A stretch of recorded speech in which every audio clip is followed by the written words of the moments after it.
chỉ vì lén xem phim sách, tôi bị tình cũ mang ra thực hành trên ghế sofa nhà người khác. Đêm khuya, gió rít qua khe cửa như muốn thổi bay cái lòng tự trọng cuối cùng của tôi. Tôi đang trùng chân kín mít, mắt dán chặt vào màn hình điện thoại, hồi hộp chuẩn bị thưởng thức một bộ phim giáo dục giới tính phiên bản Cô hầu gái và anh thợ sửa ống nước. Đúng lúc cao trào sắp tới, cái cảnh mà tôi đã hí hửng chờ đợi cả tối thì điện thoại bỗng rung lên bần bật. Thằng bạn nối khố Lâm Vũ, cái tên mà tôi vừa muốn đấm vừa muốn ôm, gọi tới. Giữa khuya khoắt thế này, không lẽ nó định rủ tôi đi ăn khuya hay sao? Cậu đang làm gì đấy? Giọng Lâm Vũ vang lên, nghe vừa tỉnh bơ lại vừa có chút gì đó đáng nghi. Tôi giả là đáp ngay, tớ đang xem tài liệu khoa học nghiên cứu về, sinh học con người.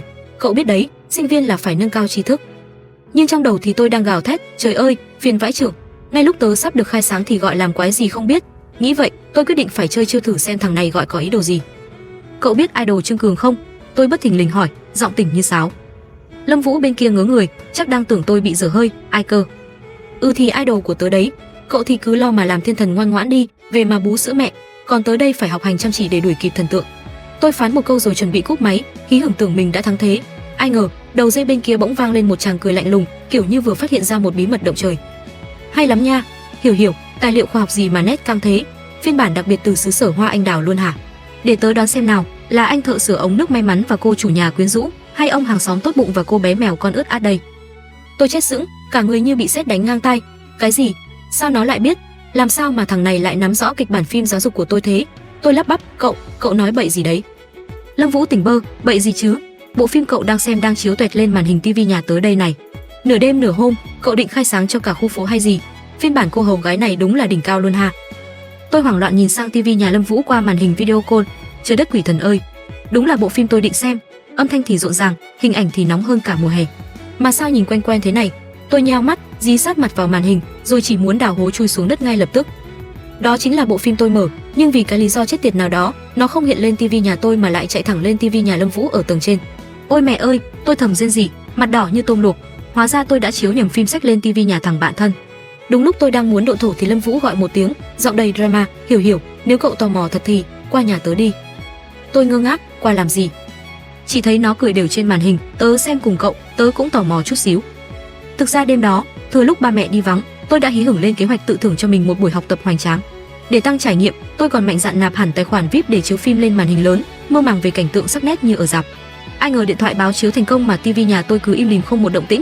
Tôi liên tiếp bấm nút âm lượng, tua tới tua lui vẫn chẳng thấy gì. Đang định khởi động lại thì Lâm Vũ gọi video tới.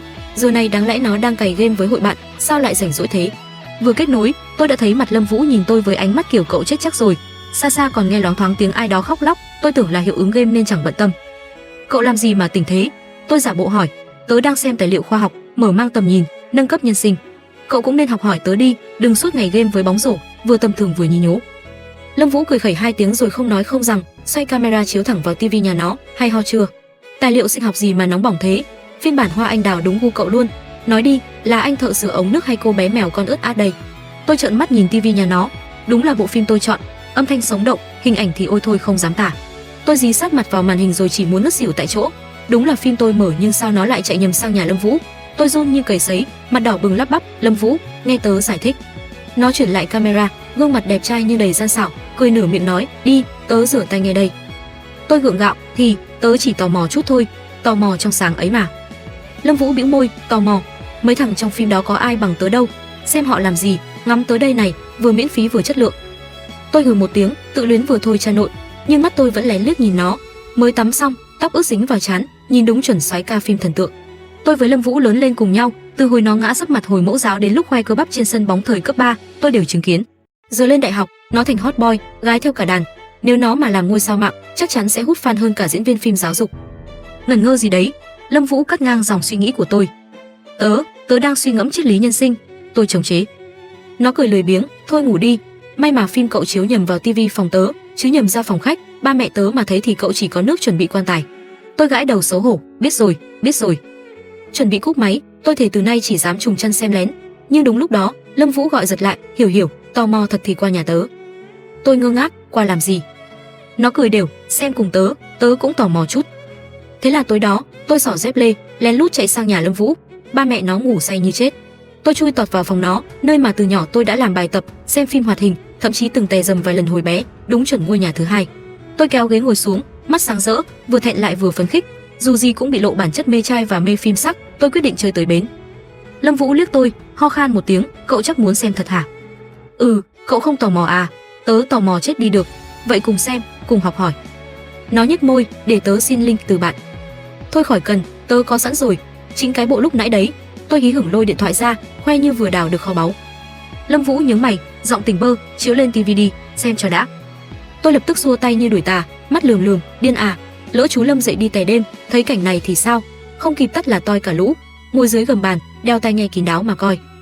Bình thường tôi ngáo ngáo, nhưng lúc này lại tính toán xa như quân sư. Thấy nó còn lề mề, tôi cáu kỉnh túm tay lôi lại, đừng làm nhảm nữa, nhanh lên ông nội.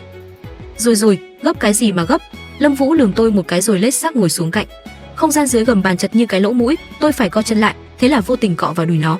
Hình như thằng này mới đổi sữa tắm, mùi thơm mát kiểu gì mà cứ phả vào mũi, đúng chuẩn bờ vai xoáy ca ngầm làm tôi ngứa mũi muốn hắt xì. Tôi quay sang ngắm nghiêng mặt nó, dây tai nghe giữa hai đứa căng như dây đàn. Lâm Vũ, tớ bấm play nha, đừng có chạy đấy. Ừ, ai chạy là cháu nội. Nó đáp, giọng lười biếng nhưng sao vành tai lại đỏ ửng thế kia. Phải công nhận phim kinh điển không phải tự nhiên mà nổi. Hình ảnh hơi xưa nhưng vẫn khiến tôi mặt đỏ tim đập, vừa ngại vừa kích thích, kiểu muốn độn thổ mà vẫn dán mắt vào màn hình. Coi thì đã thật nhưng ngượng thì cũng muốn chết. Lâm Vũ, cái thằng bình thường hay cà khịa muốn tôi tức điên, giờ lại im thiên thít, ngồi cứng đơ như tượng, đến tư thế cũng không thể đổi. Không khí ngột ngạt đến mức tôi muốn mở miệng nói gì đó cho bớt căng thẳng mà chả biết bắt đầu từ đâu, đành vừa xem vừa rúc đầu, tim đập thình thịch. Rồi tới đoạn nam nữ chính hôn nhau cận cảnh, đặc tả dung nham sát sạt, âm thanh trong tai nghe rõ mồn một, mập mờ ướt át nghe mà nổi da gà. Tôi cứng người, mồ hôi lạnh túa ra sau lưng, không khí như đông đặc lại. Tôi mím môi bực bội, thầm rủa, chết tiệt, tự nhiên thèm hôn môi vãi. Có những lúc tôi thật sự muốn tát Lâm Vũ một phát, tại cái hào quang chói lóa của nó mà đường tình duyên của tôi thảm như phim buồn. Con gái cùng lứa đã hôn tới mòn môi, còn tôi thì vẫn ngồi buồn vì trà sữa nhà cô Tuyết tăng giá thêm 5 đồng một ly. Lên đại học rồi, đáng lẽ phải yêu đương chứ, nhưng đám con trai xung quanh chẳng ai khiến tôi rung rinh. Không đẹp trai bằng Lâm Vũ, không cao bằng, không có cái khí chất nửa múa nửa cuốn như nó. Gu của tôi bị thằng này kéo lên tận đỉnh núi, thế là tôi ế chồng chơ cả năm nhất. Sắp năm 2 rồi, nụ hôn đầu vẫn còn nguyên si, bị lũ bạn cùng phòng với hội bạn thân cười vào mặt không biết bao nhiêu lần. Nụ hôn đầu dù thế nào cũng phải dành cho một anh siêu cấp đẹp trai để còn có cái khoe trong nhóm bạn, ít nhất cũng hãnh diện được vài ngày chứ. Chẳng hiểu sao đúng khoảnh khắc này, giữa bầu không khí ám muội, tôi cảm thấy trong lòng như có cơn lốc cuốn qua. Tôi thẳng tay khóa màn hình điện thoại, hình ảnh âm thanh mờ ám lập tức biến mất. Lâm Vũ nghiêng đầu, mắt lóe lên tia khó hiểu, sao thế? Tôi bối rối, tay cào lòng bàn tay ấp úng, tớ không muốn xem nữa. Nó cười khẩy, dưới gầm bàn thò chân huýt tôi một cái, hăng hái lắm mà, giờ đòi chạy, không phải lúc nãy nói ai chạy là cháu nội à? Tớ không chạy, chỉ chán thôi. Tôi tháo tai nghe, nghiêng người sát nó, không trả lời mà hỏi ngược, Lâm Vũ, cậu từng hôn ai chưa? Nó cụp mắt nhìn tôi, giọng tỉnh bơ, cậu nghĩ xem, tớ suốt ngày dính với cậu, ngoài ngủ với đi vệ sinh thì còn thời gian đâu mà hôn hít. Ha ha, biết ngay cậu chẳng dám làm gì sau lưng tớ. Tôi đắc chí, thế hỏi nụ hôn đầu làm gì? Lâm Vũ nghiêng sát lại, mùi sữa tắm nồng nàn phả vào mặt làm tôi choáng váng, đầu óc quay mòng mòng. Tôi nghĩ thầm, chắc làm tình còn sướng hơn, nhưng sao dám nói ra. Có lẽ vì là Lâm Vũ nên tôi mới chẳng cần giữ ý, muốn gì là phun ra hết, thoải mái khám phá mấy thứ mới mẻ. Tôi nhìn thẳng vào mặt nó, buột miệng, tớ muốn hôn cậu, giống nam nữ chính trong phim, được không? Câu vừa thốt ra, nụ cười lười biếng trên mặt Lâm Vũ biến mất cái dục. Nó nuốt khan, mắt dán vào môi tôi, ánh nhìn nóng rực như muốn thiêu cháy, cậu chắc chứ? Tôi hơi chột dạ nhưng vẫn gật, chắc mà.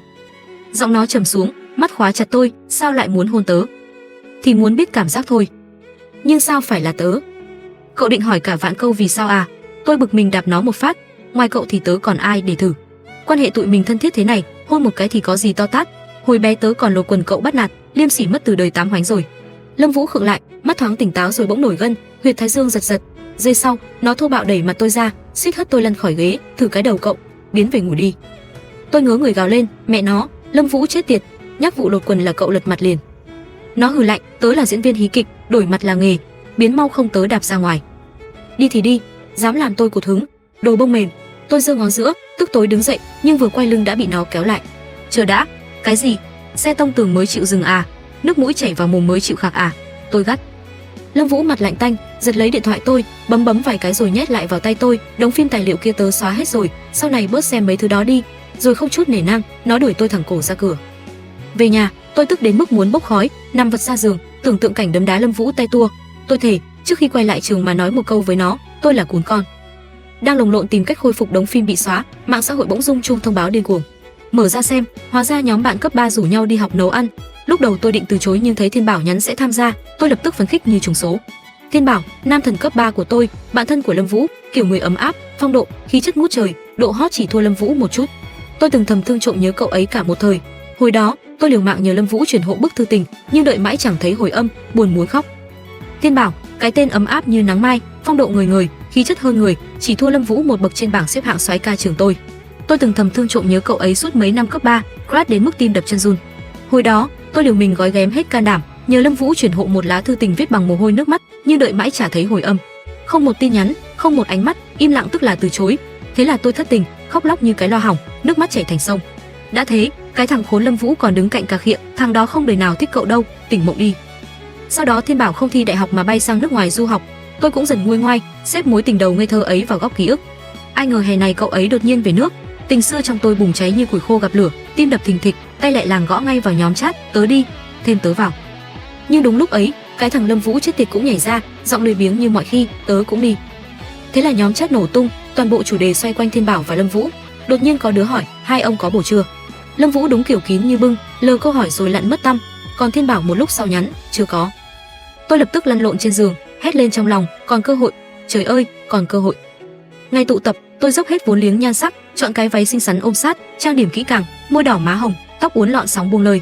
Mục tiêu hôm nay phải nói chuyện thật nhiều với Thiên Bảo, chen chân vào hàng ngũ fan cùng của cậu ấy, tốt nhất là chốt được vé yêu đương, nếu tiện thể làm Lâm Vũ tức điên thì càng hoàn hảo. Nhưng vừa mở cửa nhà, tôi đã suýt đứng hình. Lâm Vũ, cái thằng chết tiệt, đang tựa lưng vào lan can cầu thang, áo thun đen ôm body, quần kiểu lính ngầu lòi, dáng người chuẩn như mẫu quảng cáo. Nhìn mà tôi muốn lác mắt, tim đập lệch một nhịp. Tôi lườm nó một cái, giả vờ ngó lơ, bước thẳng. Thế mà nó tỉnh bơ đi theo vào thang máy, tay áo ngắn cứ quệt qua vai tôi, ngứa ngáy phiền muốn chết. Hiểu, gan nhỉ, 3 ngày không nhắn tin, gõ cửa cũng không thèm mở. Nó mở lời, giọng đều đều. Hừ, cậu tưởng cậu là vàng dòng à? Tớ bận sống bận chết đây. Tôi hất mặt. Vậy đồ đạc về trường tự vác nhé. Lâm Vũ cười khẩy rồi bồi thêm một câu chết người, nghe nói trường đang sửa đường, taxi không vào được ký túc xá nữa đâu. Tôi nghe mà muốn khóc. Ký túc xá nữ trường tôi nằm trên cái dốc cao như đỉnh Everest. Ngày nào đi học cũng như leo núi, ăn bao nhiêu cũng chẳng béo vì cháy hết calo. Nếu taxi không vào, tôi phải tự tha vali lết lên tầng 5. Trời ơi, thà chết còn sướng hơn. Thế là tôi vứt luôn liêm sỉ, quay ngoắt lại ôm chầm lấy tay Lâm Vũ, giọng ngọt như mía lùi. Anh Vũ ơi, em nào dám ngó lơ anh. Hôm đó anh không chịu hôn em, còn hất mặt đuổi em ra ngoài, trái tim bé nhỏ của em tan nát. Hôm nay anh bao em bữa ăn, thêm gói hạt sẻ rang đường, tụi mình lại là đôi bạn thân số 1 thế giới nhé. Lâm Vũ nhìn tôi, mắt kiểu cô gái này hâm à, nhưng khóe môi cong lên, rõ ràng đang khoái chí, cho chút nắng là đòi tỏa sáng như mặt trời hả? Nó hất tay tôi ra, bước thẳng ra khỏi thang máy. Tôi vội chạy theo, miệng vẫn trì tróe, anh không thương em mách mẹ anh. Dọc đường, hai đứa cãi nhau như chó với mèo. Đến cửa nhà hàng, tôi lập tức bật mốt thục nữ, lôi gương nhỏ ra kiểm tra lớp son, chỉnh tóc rồi cố ý kéo dây váy trễ xuống tí xíu, khoe vai trắng mịn. Ai ngờ vừa kéo, Lâm Vũ đã nhanh như chớp kéo dây váy lên lại, giọng gắt, trời tối rồi, ăn mặc hở hang cái gì? Lộ hang à? Kệ tớ mặc cho ai đâu mà cậu quản. Tôi bĩu môi. Mặc cho ai? Nó nheo mắt. Thì cho Thiên Bảo chứ ai? Cậu ấy hôm nay đến, chưa có bồ, tớ phải tranh thủ. Lâm Vũ nghiến răng, mặt tối sầm, thằng đó đáng để cậu mê mẩn thế à? Chứ sao? Đẹp trai, dịu dàng, số 1 thế giới. Tôi đang hùng hồn thì Lâm Vũ bỗng cắt lời, hất cằm về phía trước, giọng gian xảo, nhìn kìa, nam thần của cậu đến rồi. Tôi phấn khích quay ngoắt lại rồi lập tức hóa đá. Thiên Bảo vừa bước xuống từ một chiếc xe sang, vòng qua ghế lái, cúi xuống hôn lên môi người ngồi trong xe.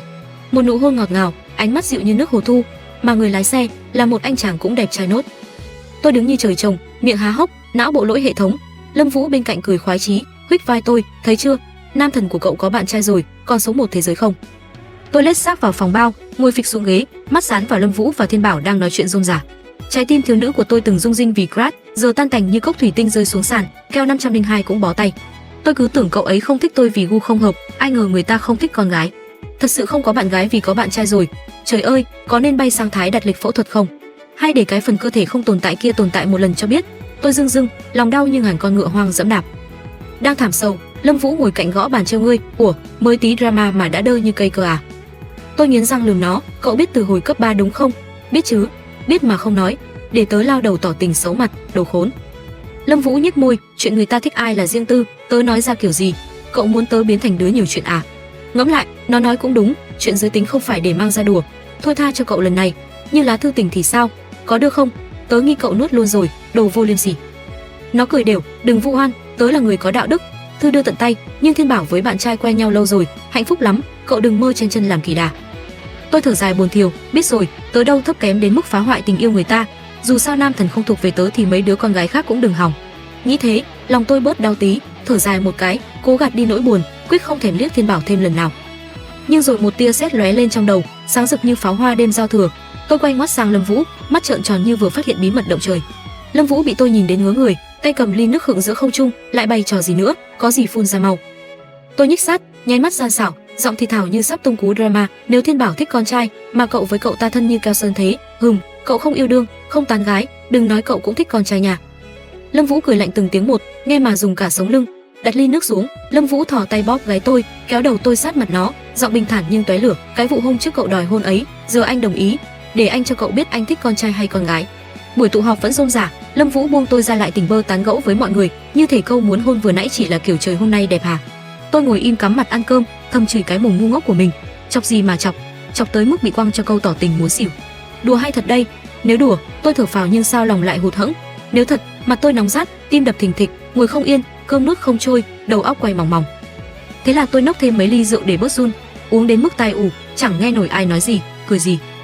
Tỉnh lại, tôi thấy mình đang được cõng trên lưng ai đó, xung quanh yên ắng, bước chân vững chãi, vai rộng lưng chắc, cảm giác an toàn lạ lùng. Tự dưng tôi nhớ lại hồi lớp 12, nửa cuối năm đó, Lâm Vũ phải chuyển về quê học vì vấn đề giấy tờ. Lúc đầu tôi khoái chí lắm, cuối cùng thoát khỏi thằng chuyên bắt nạt, nhưng vài ngày sau tự nhiên thấy trống vắng, không ai cãi lộn, không ai giảng bài, cứ thiếu gì đó. Hồi đó chỉ biết nhắn tin trêu nhau trên mạng. Rồi một hôm mưa phùn, tôi bị cảm, ba mẹ vắng nhà chẳng ai chăm, tôi uống thuốc bừa, tiện mồm than với Lâm Vũ qua tin nhắn, nó không rep, chắc bận học.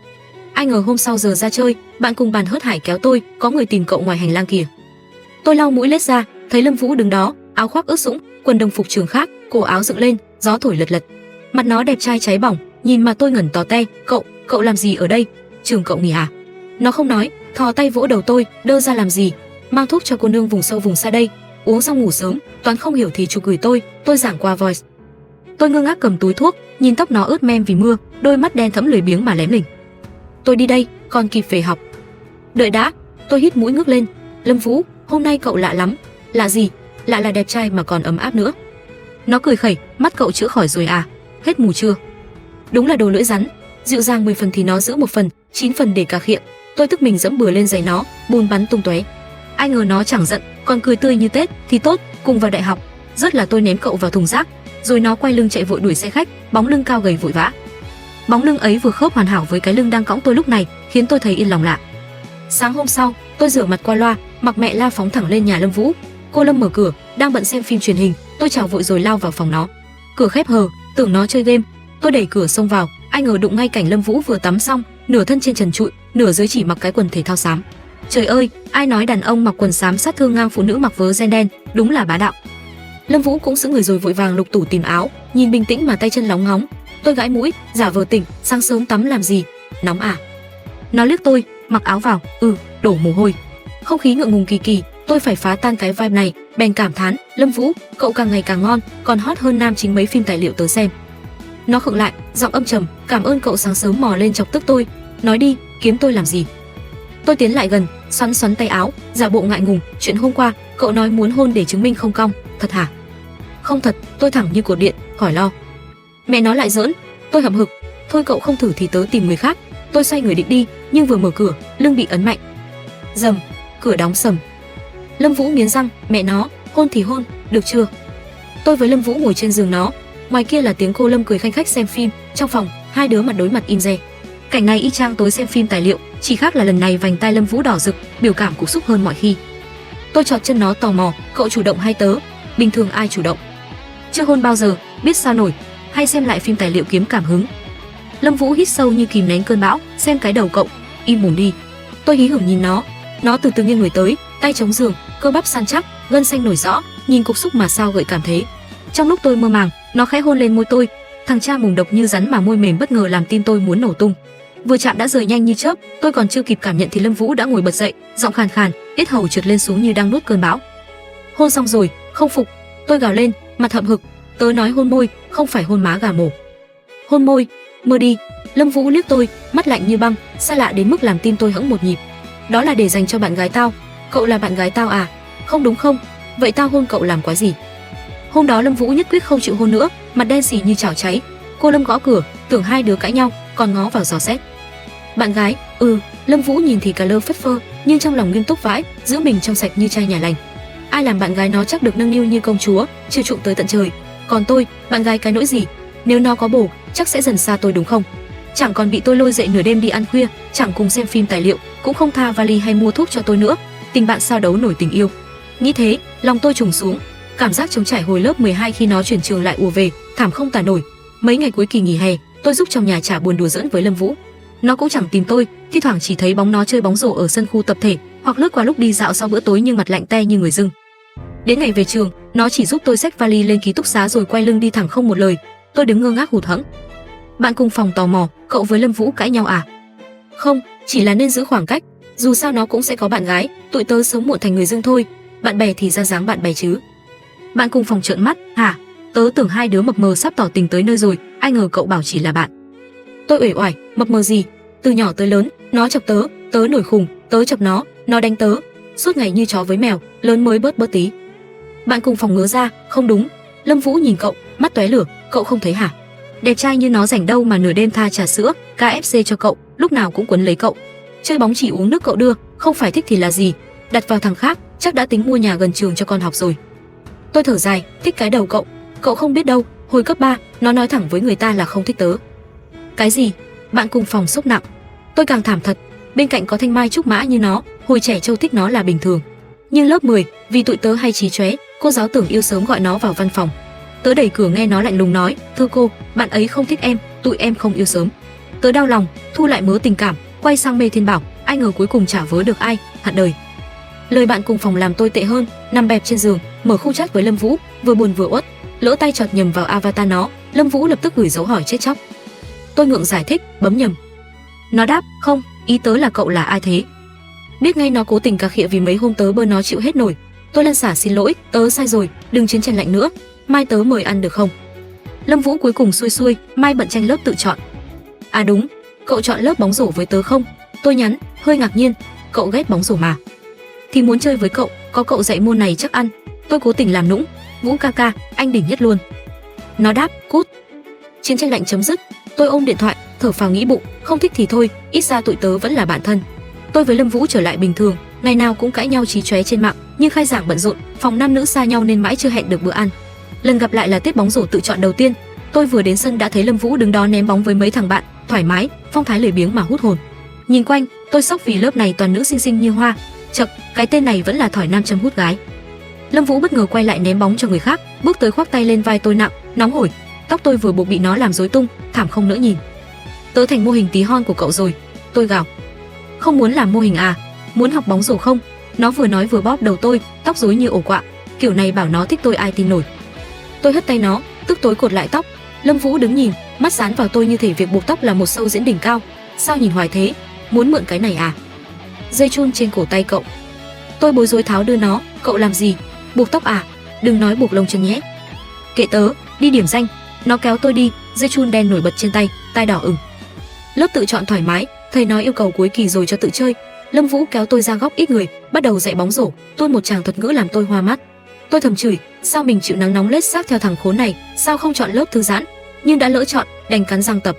Lâm Vũ ngồi chễm chệ dưới bóng cây như ông hoàng, thỉnh thoảng ném vài câu cà khịa, tôi chưa ăn gì hả? Zombie à? Đầu gối không biết gập à? Tôi tức xì khói, chỉ muốn ném quả bóng vào cái mặt đẹp trai đó cho bỏ ghét. Đúng lúc ấy, một cô nàng xinh như hoa hậu bước tới, ngại ngùng nhìn Lâm Vũ, học xong đi xem phim với tớ nhé.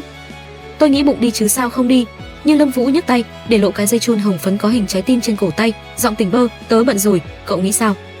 Cô nàng sững sờ cười gượng, vậy thôi, làm phiền rồi lủi thủi đi mất. Tôi ôm quả bóng lặng lẽ quay đi, lòng bỗng dưng trùng xuống. Trên mạng từng đọc, con trai đeo dây chun nhỏ là dấu hiệu có bạn gái, biểu tượng tình yêu, tuyên ngôn tôi có chủ. Cô nàng đi rồi, tôi lưỡng lự bước lại gần Lâm Vũ. Nó ngồi dưới bóng cây, liếc tôi, mắt đen thẫm như muốn hút hồn. Không chơi bóng nữa à? Ngừng lười quá, cuối kỳ đừng réo tớ dậy. Tôi giả bộ hờn dỗi. Lâm Vũ, tớ tò mò mãi, quen nhau từ bé, cậu có thích ai chưa? Nó không đáp, chỉ hỏi ngược, giọng đều đều, cậu nghĩ sao? Tớ nghĩ là có. Tôi gật đầu chắc nịch. Đoán đúng rồi, mắt nhìn người không tệ. Nó cười khẩy. Tôi tiến sát hơn, người thấy mùi nước giặt thoang thoảng lẫn chút mồ hôi, không khó chịu mà tươi mới lạ lùng. Ai vậy? Tớ biết không? Kiểu người gì? Thích cậu nhiều không? Tôi tra khảo như công an. Lâm Vũ ngượng, mắt lảng đi, tra lý lịch à? Hỏi gì lắm thế? Tôi nghịch cái dây chun trên tay nó, ngón tay lướt qua da nó nóng hổi, tớ hỏi để xem, có cơ hội không? Lâm Vũ ngẩng phát lên, mắt sáng rực, vừa ngạc nhiên vừa ngại, nghĩ gì thế? Cậu đưa dây chun cho tớ, tớ dùng để từ chối mấy cô khác, nghĩa là sao? Nói đi, muốn trói chân tớ à? Tôi cười, dựa đầu vào vai nó như hồi nhỏ, giọng nhỏ xíu, Lâm Vũ, cậu có thích tớ không? Nó chớp mắt, yết hầu rung rung, giọng khàn khàn ngại ngùng, thích thì có sao đâu. Tôi ngừng nghịch dây chun, nắm chặt tay nó, tay hai đứa dính đất, mồ hôi nhấp nháp nhưng nó siết chặt hơn như sợ tôi chạy mất. Vậy hôn tớ một cái được không? Tớ vẫn tò mò. Tôi nháy mắt. Lâm Vũ cười, mắt lấp lánh, hôn rồi là phải yêu tớ đấy. Thì yêu luôn, miễn cậu không sợ bố tớ đập gãy chân. Ông ấy cứ nghĩ cậu là thằng du côn. Nó cười lớn, cúi xuống hôn tôi. Trời ơi, môi Lâm Vũ mềm như kẹo bông, ẩm ướt ngọt ngào, hơi thở ấm nóng làm tim tôi muốn nổ tung. Lâm Vũ, tớ có bí mật, tớ thích cậu lâu rồi, chắc còn lâu hơn cậu. Nó ngẩn ra rồi lại cúi xuống hôn thêm cái nữa, giọng thì thào, biết rồi, đồ ngốc. Đấy các bạn thấy chưa? Người ta cứ bảo thanh mai trúc mã thì khó thành đôi, suốt ngày chí chóe như chó với mèo thì làm sao mà yêu nhau được. Nhưng mà ghét của nào trời trao của nấy, lại còn thêm một pha bấm nhằm đi vào lòng đất của cô nàng Hiểu Hiểu nữa, thì Lâm Vũ có chạy đằng trời cũng không thoát. Hóa ra, cái dây chun hồng trái tim ấy chẳng phải của cô người yêu nào cả, mà chính là cái bẫy ngọt ngào để anh chàng trói chặt cô bạn thân của mình cả đời. Tình bạn mười mấy năm, cuối cùng cũng chịu nâng cấp lên thành tình yêu rồi. Nếu bạn cũng thích những câu chuyện tình yêu thanh mai trúc mã vừa ngọt ngào, vừa dở khóc dở cười như thế này, thì đừng quên bấm like, chia sẻ và nhấn nút đăng ký kênh ngay nhé. Đặc biệt, đừng quên để lại một bình luận bên dưới chia sẻ cảm nghĩ của bạn. Nếu một ngày bạn lỡ tay chiếu nhầm tài liệu học tập lên TV nhà đứa bạn thân như Hiểu Hiểu, bạn sẽ chọn cách độn thổ hay dũng cảm sang xem cùng như thế này. Bật chuông thông báo để không bỏ lỡ những câu chuyện drama tiếp theo nhé. Còn bây giờ, xin chào và hẹn gặp lại các bạn trong những tập truyện sau.